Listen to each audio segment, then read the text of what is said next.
This is Judge Joe Brown, and we're listening to We All Be News.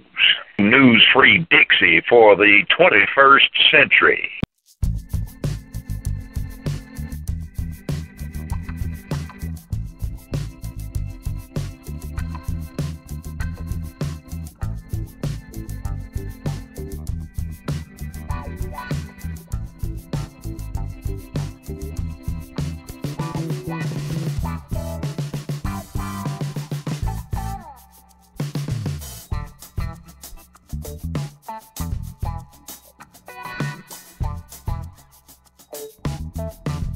Welcome, fight fans, to another edutainment edition of the Artivist Thinks.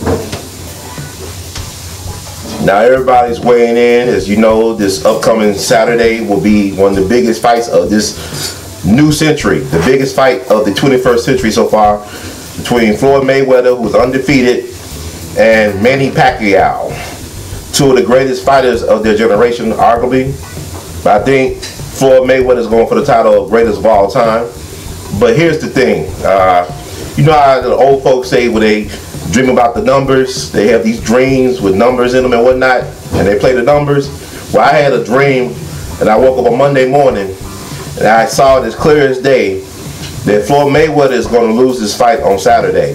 I repeat, Floyd Mayweather will lose this fight on Saturday, not by TKO or KO, but on points. Now, people saying, is he going to throw the fight?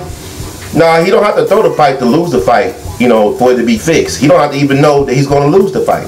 What I'm saying is that the biggest payday is going to come in the second and even possibly third fights. Because really right now, there's no really big name draws besides Pacquiao and Mayweather in the boxing game. And no disrespect to the current champion in the heavyweight division, there's really no big heavyweight names. Like, you know, you think about Ali, Tyson, the list goes, Joe Louis. There's really no big name draw right now in boxing outside of Mayweather and Pacquiao. So he's going to lose the fight on Saturday on points. They're going to have a second fight. He's going to win. They might have a rematch. But this is all about money, people, because the fight is taking place where? In Las Vegas. And everybody knows that when it comes to sports, the only true winner in sports is Las Vegas. Vegas always wins because it's the house money. And interesting with boxing, I like to tell people about boxing. Boxing has always been one of those fixed sports. Boxing has been controlled by the mob for as long as I can remember or even research. For example, you know, the center of the boxing universe at one point was Madison Square Garden up in New York City. The people who ran Madison Square Garden as it came to boxing was the mob. The guy who controlled the boxing for the mob at Madison Square Garden was a guy named Frankie Carbo. Frankie Carbo was known by sports enthusiasts and also people that worked in that arena as Mr. Gray. Frankie Carbo, aka Mr. Gray, was allegedly a hitman for Murder Incorporated. That's the hitman squadron for the mob. I'm not talking about the Yo Gotti, Ja Rule hip-hop record label. I'm talking about the real deal. He was allegedly a hitman for Murder Inc. And he also ran the boxing for the mob. So they gonna let you know the fix is always in. And also, people talk about, you know, Floyd Mayweather, he's not so great, yada yada, but he's undefeated right now, which is pretty impressive. Now, people like to compare Floyd to different boxers, like, you know, he compared himself to Ali, and that's a different story altogether, but I like to compare him to Rocky Marciano. Rocky Marciano retired 49-0.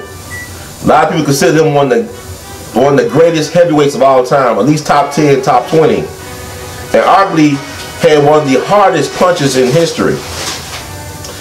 And I believe over 87% of his boxing opponents, of his wins were by knockout, which is a racket in itself. But here's the thing about Rocky Marciano. The people that he faced, like the people that we celebrate, some of the greatest heavyweights of all time, like Ezra Charles, like Archie Moore, like Jersey Joe Walcott, like Joe Louis. All these guys he faced were out of their prime. Most of these guys were pushing, all these guys were pushing 40. So they wasn't even in their prime when they were fighting Rocky Marciano. It's not his fault, because I believe when he fought Joe Louis, he was 28 and Joe Louis was 37. And that was Joe Louis' last fight. And Rocky Marciano regretted beating Joe Louis because that was his childhood hero. It's kind of like Larry Holmes and Ali. Like Larry Holmes, he defeated Ali in the twilight of his career, but he regretted doing so. He didn't want to punish Ali. So this kind of like that scenario. But it's not Rocky Marciano's fault that he wasn't born in a certain time period and that he had to face these great boxers in the twilight of their careers. It just goes back to that joke that was told on Eddie Murphy's great movie Coming to America, with a barber joke where Joe Louis was this old when he faced Rocky Marciano. It was so great. He wasn't that old, but he was old in terms of boxing age. He was past his prime. So it's not to take away anything from Rocky Marciano, but also Rocky Marciano hanging around mobsters. Just like old Blue Eyes, another Italian American who made no secret that he hanged around with the mob. For example, when Rocky Marciano died August 31st, 1969, on the eve of his 46th birthday, he died in an airplane crash in Iowa. He died, his pilot died, and also there was another person on the plane with Rocky Marciano named Frankie Farrell. Frankie Farrell was the 22-year-old son of the late Chicago gangster Louis Fratto, who ran the rackets for the Chicago mob, the outfit. This is not to throw any dirt on Rocky Marciano's name, but let you know that, hey, he was a boxer, he went undefeated, and hang around mobsters who control boxing. I'm not saying anything about his boxing legacy because he was one of the hardest hitters of all time, but he wasn't necessarily a sweet science type of boxer. He was more of a brawler, kind of like what people say about Mike Tyson. But he said this also about Floyd Mayweather. I'm a true Floyd Mayweather fan. I really enjoy what Floyd has brought to boxing, the bravado, the genius of the sweet science. He's a mad scientist when it comes to his boxing game. He's a great defensive boxer in the tradition of a Jack Johnson, one of the greatest boxers of all time. He's a very scientific boxer. He's a very intellectual, cerebral guy. So I really do believe if it came down to it that Floyd Mayweather can beat Manny Pacquiao, because Floyd understands the tools of his craft. He's a master of his craft, of his trade. So with that said, he still may lose on Saturday. But it's not necessarily a big deal. It's games. All these games, as far as I know, a lot of stuff is fixed. You know, so I don't really bet. I'm not a bettor. I'm not a gambler in that fashion. So don't take what I say as the gospel truth. Do what you want to do, but trust your instincts on this one, ladies and gentlemen. Kind of like, you know, how they're going to have a blackout during the Super Bowl when they prepare for Super Bowls years in advance. Like how you gonna have a blackout? You have backup generators. You see what I'm saying? So don't be fooled by the trickology.